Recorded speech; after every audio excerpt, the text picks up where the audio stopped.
Bonjour et bienvenue dans cette série de tutoriels proposés par le réseau Environnement Humanitaire. L'objectif de ces vidéos est de vous présenter l'outil d'évaluation d'impact environnemental NID+. Dans cette première vidéo, on présentera le contexte qui a fait émerger le besoin d'un outil pour évaluer l'impact environnemental des projets humanitaires. On parlera autant du contexte global de la crise écologique que des réponses mises en œuvre par les acteurs humanitaires. Une deuxième vidéo sera consacrée à une présentation de l'outil, son principe et son fonctionnement. Dans la troisième, on vous accompagne dans l'utilisation de l'outil étape par étape, et la quatrième propose des clés pour utiliser et interpréter les résultats du NID+. On commence donc par détailler le contexte dans lequel l'outil se place. Pour rappel, nous traversons une crise climatique qui se manifeste notamment par une augmentation du nombre d'événements climatiques extrêmes. Quand on parle d'événements climatiques, cela couvre autant des épisodes de température extrême, comme dans le cas de canicule ou de sécheresse, et c'est surtout ces événements qui vont devenir de plus en plus fréquents, mais on parle aussi d'événements hydrauliques, notamment les inondations. Il faut garder en tête que le réchauffement climatique, c'est une augmentation globale du niveau moyen des températures, mais qui se manifeste localement par des variations beaucoup plus extrêmes et plus fréquentes des climats. On peut ainsi dresser un portrait des risques spécifiques à chaque région en distinguant les types d'événements qui sont probables. Et c'est ce qui est présenté dans ce document pour le cas du Bangladesh, qui met en avant l'augmentation des températures, la présence d'événements climatiques extrêmes et l'effet sur les niveaux de l'eau. Ces événements sont bien sûr lourds de conséquences sur les opérations humanitaires conduites dans les lieux affectés. Mais en tant qu'acteur humanitaire, on peut aussi contribuer au bouleversement climatique et environnemental. Ce graphique de l'IPBES, le groupe d'experts qui travaille sur la crise de l'environnement, en quelque sorte l'équivalent du GIEC, met en avant les facteurs de cette crise. Les organisations humanitaires participent à la crise climatique et environnementale dans les activités de construction de locaux, de centres de santé, sur des terres qui étaient avant occupées autrement, et modifient ainsi leur usage. De même pour les programmes de développement de l'agriculture locale. Un autre facteur auquel nous contribuons est celui de l'utilisation directe des ressources. C'est ce qui intervient dans les activités d'eau, d'assainissement et d'hygiène, avec la construction de puits qui nécessitent une utilisation très importante de combustible. Un autre facteur important concerne la pollution.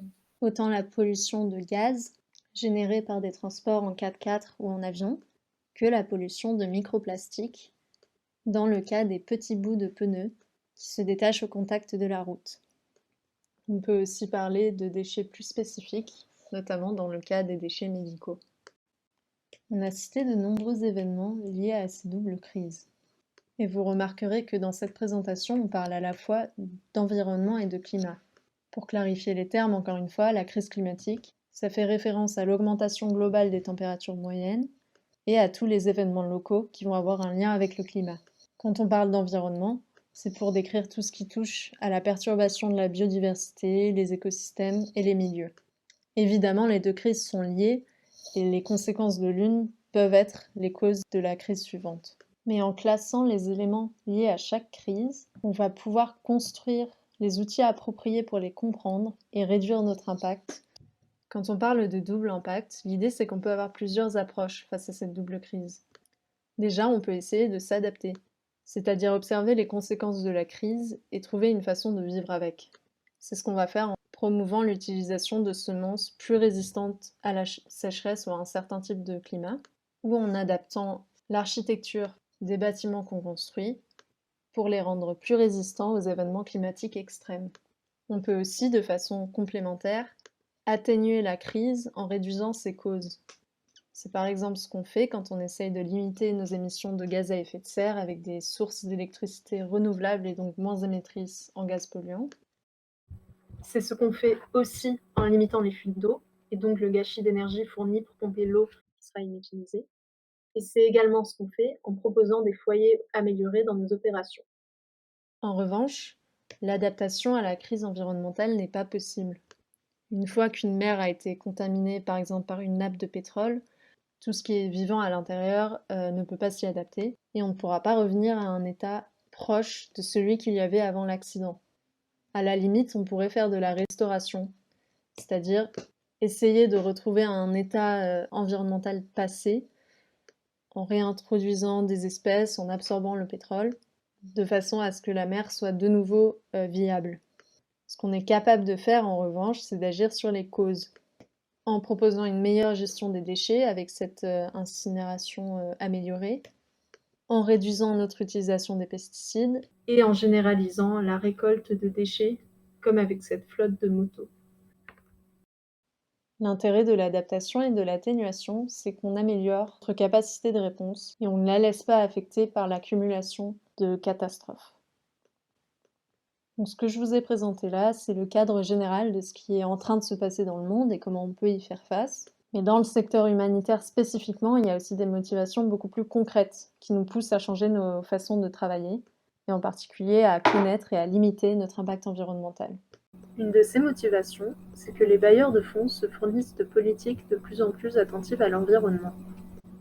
ECO présente ainsi des exigences minimales et propose des recommandations environnementales transversales qui doivent donc couvrir tout le projet proposé.